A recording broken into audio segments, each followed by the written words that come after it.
Bonjour à tous, bienvenue sur Autodio. Bonjour à tous. Aujourd'hui, un nouvel essai. Deux nouveaux essais. Les très belles Fiat 500 derrière nous, différentes générations. Différentes générations, mais avant de commencer la vidéo, on passe d'abord aux notes de la dernière voiture. Allez, c'est tout de suite.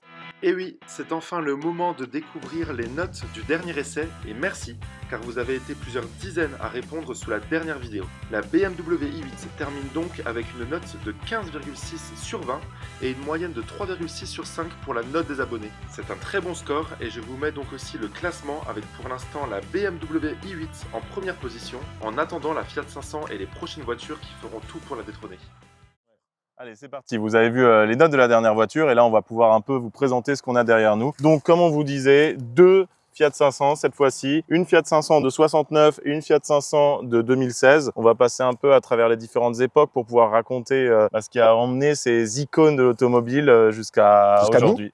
Jusqu'à ici. Je pense qu'on va d'abord commencer par la première. Ouais, c'est logique, par la plus ancienne. Par la plus ancienne. Donc du coup, Fiat 500, je pense que tu la connais peut-être un petit peu mieux que moi. T'es bien spécialisé là-dedans. Oui, parce que là, c'est de nouveau un prêt de l'entreprise Automotion qui nous a prêté son véhicule. Donc là, on est vraiment sur une jolie Fiat 500L, Lusso pour luxe, qui est de 69. C'est un modèle qui a été présenté en 68, qui a vraiment redonné un coup de boost à la marque parce que Victor va vous expliquer. En fait, la Fiat 500, quand ils l'ont sortie à l'époque, c'était pas un succès commercial tout de suite. Non, effectivement. Donc du coup, en premier lieu, il faut savoir qu'on a dit c'était peut-être la plus ancienne. Non, la première Fiat 500, elle a été faite dans les années 1930 et c'était presque en fait un ordre de Mussolini à l'époque qui voulait une voiture abordable pour son peuple. C'est ça. C'est ce qui a donné après l'idée aussi à Hitler de faire du coup la coccinelle. C'est ça. Un petit peu plus tard. Et en fait, du coup, à la fin, avec la Topolino, avait vraiment la tête de Mickey Mouse en fait. La tête de Mickey Mouse qui ressemblait beaucoup à une deux chevaux. On vous mettra juste une petite photo. Ouais. En fait, du coup, une fois la guerre terminée, Fiat a souhaité de nouveau relancer du coup ses ventes avec une voiture de nouveau abordable pour le grand public. Et c'est là que la Fiat 500 telle que tout le monde la connaît est née. Nueva. Fiat 500 Nueva. La nouvelle. Donc voilà. En 57, en 57. Ça voilà. Alors après, en petite chose, on va pas faire toute l'histoire parce qu'il y a eu énormément de de versions qui ont été faites, etc. Mais pourquoi ça n'a pas marché au début? Pourquoi ça n'a pas marché au début? C'est parce que, alors, on voulait une voiture abordable et la voiture a été donnée alors à un prix assez faible. Quand on parle maintenant d'aujourd'hui, c'était 250 €. Voilà. Donc là, on se dit, ok, c'est achat comme ça. Sauf que 250 € à l'époque, c'était quand même 20 mois de salaire moyen. Voilà. C'était quand même énorme. Aujourd'hui, 20 mois de salaire moyen, si on se met au SMIC, 1500 €. Ça colle pas. Une Citroën C3, c'est beaucoup moins cher que 20 mois de salaire moyen. Exactement. Donc, par rapport au coût de la vie de l'époque, ça restait une voiture quand même assez chère. Mais bon, elle avait quand même beaucoup d'avantages. Et c'est pour ça qu'au fur et à mesure des années, qu'on ait vu sa robustesse notamment, sa praticité aussi, et puis son côté franchement fun, parce que encore aujourd'hui, elle est trop géniale. C'est une icône. Et puis, il faut aussi savoir que ça a remplacé, en fait, à l'époque, les Italiens, ils se baladaient beaucoup en mobilette, en Vespa. Et en fait, c'était la seule chose qui pouvait s'acheter. Et en fait, là, c'était l'évolution de la Vespa. Et c'est pour ça qu'on est parti sur la Fiat 500. Sauf qu'elle allait encore plus loin parce qu'elle permettait aux gens d'aller en vacances. Aujourd'hui, ce qu'ils mettaient à l'époque pour partir en vacances là-dedans, on ne mettrait pas ça dans un énorme SUV. C'était les gens, ils partaient à 4, ils avaient leur valise sur eux, sur le toit, ils avaient encore tous les matelas, les choses comme ça. Quasiment, en plus, toutes les Fiat 500 étaient découvrables. Oui, c'est ça. Elles avaient ce côté fun aussi pour l'été. C'est franchement très, très sympa. Donc voilà, c'est pas une décapotable, mais on a ce qu'on pourrait appeler un toit ouvrant aujourd'hui. Ouais, du coup, on est vraiment sur une découvrable. Ouais. Et la Fiat 500 Lusso, donc on va juste vous la présenter. Qu'est-ce qui est de luxe finalement dessus? Qu'est-ce qu'il y a en plus aujourd'hui? Ouais, on va faire un petit tour. Donc, on a les pare-chocs qui sont chromés, les barres de toit qui sont chromées, enfin, je veux dire, les barres sur les côtés qui sont aussi chromées. C'était un peu du chrome, c'était un peu du le luxe de l'époque, en fait, le luxe de l'époque. On verra après sur la nouvelle Fiat 500, mais elle l'a un petit peu gardé en plus. Oui, c'est chrome, donc c'est assez drôle. Et l'intérieur était tout refait. Proposé de venir là, comme ça, tu vois l'intérieur. Ouais, t'as un intérieur cuir, c'est franchement quand même pas mal pour l'époque. C'est ça, tu avais une planche de bord qui était complètement refaite. Alors c'est rustique, mais oui, bon. On est dans les années 69 à l'époque. C'était aussi tout nouveau d'avoir un cendrier. Je sais, c'est peu, mais finalement, c'est déjà moderne. Tiens, Victor, viens à côté de moi pour quand même montrer qu'une petite voiture comme ça, c'est spacieux. Pourtant, on est quand même deux grands gabarits. Et puis, finalement, moi, là, je suis presque allongé et je pourrais faire des bornes. Très sincèrement, ça me dérangerait pas. On a peut-être un peu de mal à avoir du monde à l'arrière, mais... On n'est pas trop mal. Franchement, on n'est pas trop mal. Il y a tout.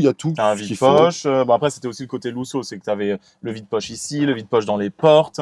C'est des choses qu'ils ont mis en plus et c'est grâce, comme je vous ai dit avant, à cette ce côté Lusso qu'ils ont réussi à plus en vendre parce que c'était bien plus pratique qu'à l'époque. Exactement, j'aurais pas dit mieux. Bah, c'est parfait, je pense que d'abord, pour continuer, on va peut-être montrer aussi le moteur qui est à l'arrière sur ce véhicule, donc ça c'est quand même assez intéressant. Ouais. Hop là. Bon, on est quand même assez bas, hein. On est assez bas. On fait pas des fiers maintenant avec les voitures de nos jours. Hein. Oh putain, c'est chaud. Hein. Ouais, on a un peu roulé donc. Alors qu'est-ce qu'on a?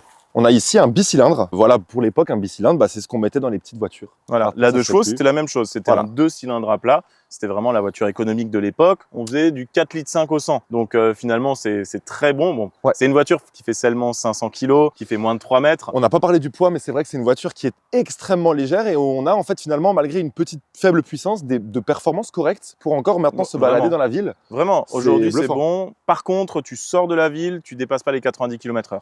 Mais ça reste franchement des performances correctes hein, pour ce petit véhicule, on n'attend pas plus. Ah ouais, bien sûr. Puis au pire, après, si jamais il y avait la version Fiat 500 Abarth, qui avait un petit peu plus de chevaux, on n'en a pas une ici, mais voilà, peut-être qu'on aura l'occasion un jour de vous en présenter une déclinaison d'ailleurs, la Abarth, hein, qui a été de nouveau reconduite sur la nouvelle Fiat 500 et qui est un franc succès. Je pense que vous en voyez quasiment tous les jours. Ok, allez, donc, je vous propose de décaler vers...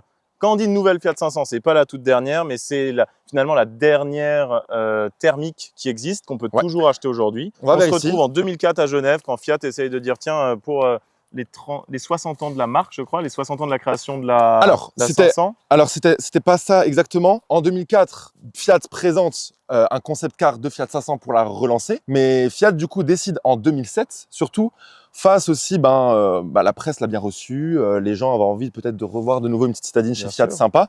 Et du coup, en 2007, à l'occasion des 50 ans de la Fiat 500, et donc de la Nueva Fiat 500, donc celle-ci, donc 57-2007, on est 50 ans après, Fiat décide de relancer la Fiat 500. Donc elle ressemble plus ou moins à celle-ci, hein. Même si ça c'est une de 2016, 9 ans après, entre 2007 et 2016, on n'a pas eu de gros... Finalement, ici, on a un petit restylage avec les nouveaux feux, etc. On est vraiment sur ça. Mais on part là-dessus. Mettez-vous dans la tête en 2007, c'est une voiture fun. C'est une voiture où tu as des couleurs sympas. À l'intérieur, tu as des super équipements, des sièges vraiment colorés. Des déclinaisons de nouveau décapotables, des déclinaisons sportives. On a parlé brièvement avant de la Abarth. On a à chaque fois, du coup, les feux comme ça, hein, qui rappellent vraiment l'ancienne. On a ce tout petit capot. Alors, on n'a plus le moteur à l'arrière, on l'a maintenant à l'avant, mais on a regardé quand même ce tout petit capot. La taille est quand même encore très contenue aussi. Ouais. Tout à fait. La taille est très pratique, c'est une très bonne voiture en ville. C'est franchement une des citadines les plus vendues encore aujourd'hui. Il faut aussi dire que l'ancienne, la Fiat 500, elle faisait passer la Smart pour un SUV. Non mais c'est ça. Donc c'était vraiment extrême. Mais aujourd'hui, dans la taille de nos véhicules, c'est une très bonne voiture pour la ville. Et ce qu'ils ont compris, c'est les couleurs, l'intérieur. Ce qui manquait en fait quand ils ont lancé la Nueva Cinquecento, c'était ce qui lui manquait. C'est pour ça que ça n'a pas marché. Et là, ils ont compris et ça a tout de suite été un boom. Ça a été vraiment, dès sa sortie, elle a été élue voiture de l'année en 2008. Tout à fait. Déjà, donc ça a été un franc succès. Et encore aujourd'hui, alors maintenant, la Fiat 500 est électrique hein, majoritairement, mais après, ça c'est peut-être plutôt dû aussi aux restrictions environnementales, j'ai envie de dire. Mais elle se vend encore très bien. Je pense que vous en voyez tous les jours. Peut-être même que vous en avez une chez vous. Oui, c'est possible parce que c'est une très bonne voiture qui est en plus fiable, bien conçue. Celle-ci est noire, on va dire qu'elle n'est pas très fun, mais par contre à l'intérieur on voit. Bien voir à l'intérieur. C'est ça qui est pas mal, on voit qu'ils se sont fait plaisir. Hein. Un petit tissu, j'aurais envie de dire écossais, même si on est sur une italienne. Et puis cette planche de bord, cette planche de bord elle est iconique. Ouais. Avec ce piano black ici qu'on pouvait configurer de toutes les couleurs. Et tu vois, moi ce que j'aime bien, c'est les petits drapeaux qui rappellent l'Italie un peu partout. On est quand même sur plusieurs couleurs, différents matériaux. C'est quand même bien fini. Et puis tu regardes au-dessus de moi, tu as un toit panoramique. Enfin, on parle quand même d'une voiture. C'était quand même petit budget cette voiture. Et finalement, dans tout ce que tu as ici, c'est plus petit budget. Bon, là, on est sur une version de 2016, je suis d'accord, mais tu peux brancher ton téléphone. Tu as l'affichage digital pour le tableau de bord. C'était très bien optionné. Hein. C'est très bien optionné pour une voiture de ce niveau. Voilà, regarde comment ça allume. Et puis, on reste à un tarif contenu. Ouais, parce que du coup, on pouvait l'acheter dans les 20 000 €. On pouvait s'offrir une Fiat 500 qui est fun. C'est une voiture aussi dynamique sur la route. Il y avait, comme dit, plusieurs motorisations. C'est une plateforme qui était partagée aussi sur la Ford Ka, par exemple, sur plusieurs modèles. Ça montre aussi que c'est une bonne voiture. Du coup, là, je pense qu'on a assez parlé autour des véhicules. Oui, c'est sûr. Je pense que c'est maintenant le temps de rentrer aussi dans les véhicules pour donner nos impressions. Parce qu'une voiture, ça se regarde pas seulement, ça se roule aussi. Donc, je pense qu'on va faire un petit tour. La Fiat 500, j'aurais tendance à dire, tout le monde la connaît, c'est une plateforme commune. Donner nos impressions, ça ne sert pas à grand-chose. Par contre, donner nos impressions sur cette petite Fiat 500 qui, je pense, tout le monde n'a pas forcément mis ses fesses à l'intérieur, ça peut être intéressant de donner ce compte rendu. Donc voilà. Suivez-nous. Bon, nous voici à bord de la petite Fiat 500 Lusso. Ouais, c'est pas vraiment Lusso, chaud à l'intérieur, hein, vous entendez le son. On parle un peu plus fort, on espère que vous nous entendez. Ben voilà, on fait un tout petit essai, on vous mettra aussi quelques petits passages en roulant, très sympa avec la Fiat 500 un petit peu plus récente. Mais là, ce qu'on tenait vraiment à vous faire, c'est un ressenti, vraiment dans les conditions du direct, du coup à bord de cette Fiat 500. Alors t'en penses quoi, Victor? Bah écoute, moi j'adore pour l'instant. Alors c'est vrai que c'est une voiture qui est assez archaïque comme dit, elle n'est pas très confortable. On sent n'importe quel saut sur la route, on le sent. Mais par contre c'est une voiture qui me fait voyager et en fait c'est ça moi que je rechercherais sur une Fiat 500. Oui, c'est ça. On sent vraiment la Dolce Vita, on se sent dans une autre époque. Là tu pourrais mettre une petite musique italienne, on se sentirait bien. Hein. Vraiment, on est tellement bien. Voilà, alors c'est sûr, comme dit, confort, etc., performance, on va pas être cloué au siège. Non. On a énormement de bruit aussi. Le bruit, c'est ce que j'allais te dire. On pense aux familles qui faisaient 5-6 heures de route, 10 heures de route à l'époque. À 4 avec des choses partout, ça devait être l'enfer. Hein. Mais par contre, comme dit, vraiment on ressent tout ce qu'on aimerait ressentir dans une voiture des années 60. Et puis j'ai de la place. Ouais. J'ai de la place. Là, comme Victor a dit pour le son, on a fermé le toit ouvrant, mais là il était chaud, ça aurait été top de rouler toit ouvrant, fenêtre ouverte et la Dolce Vita en italien, quoi.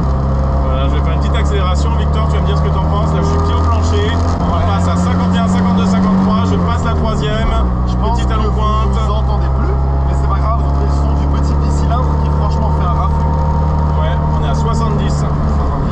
Voilà. C'est parfait. Elle a tous ses petits chevaux. J'ai l'impression de tourner le volant, mais que la voiture ne veut pas tourner. Ah. Donc, il n'y a pas trop de relation passager-pilote avec le conducteur, en fait, hein, et avec les roues de la voiture. Sur ce, on termine notre test drive et on va vous faire les notes. Voilà notre retour après cet essai sur notre ressenti global de cette voiture. On vous dit à tout de suite. Bon voilà Quentin, c'est la fin de cet essai. Ouais, déjà. Franchement, comme tu as dit, belle découverte. Je pense que c'est maintenant le temps de donner à nos abonnés notre ressenti. C'est ça. Avec nos notes. Allons-y. Premier critère, le confort. On commence par le confort. Alors il faut mettre aussi en parallèle avec son époque. Voilà. Alors, n'oublions pas que c'est une voiture des années 70. C'est un petit peu dur, on va dire. C'est un petit peu dur, on ressent les imperfections de la route. Néanmoins, comme je l'ai dit quand je me suis assis dans le véhicule, je trouve que j'ai de la place alors que j'ai un grand gabarit. Et c'est une voiture qui fait moins de 3 mètres. Voilà, donc bon, le confort est pas très bon, on partirait pas en vacances avec. Pas du tout. On lui donne du coup la note de 3 sur 5. Donc on commence par ça, ensuite on va continuer avec les performances. Alors les performances, on a une voiture qui ne dépasse pas les 90 km/h. Et comme a dit Victor à l'époque, quand on partait sur National, on n'avait pas besoin d'aller beaucoup plus vite. Aujourd'hui c'est un petit peu contraignant, on met maintenant les notes en 2024. Voilà, on est obligé quand même aussi de vous donner un petit peu peut-être des codes et des repères pour un achat d'aujourd'hui. Oui. Donc vous, ce que vous pourrez faire et pas faire avec cette voiture. On est parti sur un 2. Voilà, on est un petit peu dur, mais pour nous, c'est une note qui est cohérente. Le dernier point, avant la note des abonnés, c'est le rapport qualité-prix. Donc du coup, le rapport prix-cote. On n'est pas sur une voiture daily qu'on peut utiliser tous les jours. Non, clairement. Donc c'est très cher. Comme je l'ai dit avant, on peut avoir une nouvelle Fiat 500 pour le même prix. Quasiment, ouais. Donc on va aussi partir sur un 2 sur 5. C'est ça, exactement. Ça nous renvoie du coup à une note pour l'instant de 7 sur 15. Donc on est un petit peu en dessous de la moyenne. Voilà, nous comme pour le dernier essai, ce qu'on va faire, c'est qu'on va vous donner du coup aussi la parole, l'opportunité de donner une note sur 5. Je pense que vous allez peut-être aussi plus pouvoir vous baser sur le côté sympathie du véhicule, ce qui renvoie, l'image qui renvoie justement tous les pouces levés qu'on a à chaque fois qu'on sort le véhicule. C'est ça, en fait on a vraiment besoin de votre avis côté sympathie. Parce que cette voiture, nous, on aurait mis un 5 sur 5 en sympathie, mais dans Auto Duo, le quatrième quotient, voilà, c'est vous qui votez. Donc, c'est à vous. Notez en commentaire sur 5 la note que vous donneriez à ce véhicule. Si vous mettez un 5 sur 5 tous, on a un 12 sur 20. Je pense qu'elle mérite quand même la moyenne, cette voiture. Ah bah, tout à fait. Très sincèrement. Donc, on compte quand même sur vous. Donc, on espère aussi vous retrouver en commentaire. Également que vous vous abonniez à la chaîne YouTube pour ne pas rater les prochains essais et surtout pas pour rater le prochain essai dans lequel vous retrouverez du coup la note finale de cette voiture. Là, on profite de l'été pour tourner pas mal de belles choses. On a de belles choses déjà en stock. Donc, vraiment, on compte sur vous. C'était en tout cas un plaisir pour ce nouvel essai avec Auto Duo. On vous met aussi nos Instagram juste en dessous. Ils s'affichent là, et puis ils seront également dans la description. Et puis nous, on vous dit à très bientôt pour une prochaine vidéo. On a hâte de vous présenter ce qu'on a. Ciao. Ciao, ciao.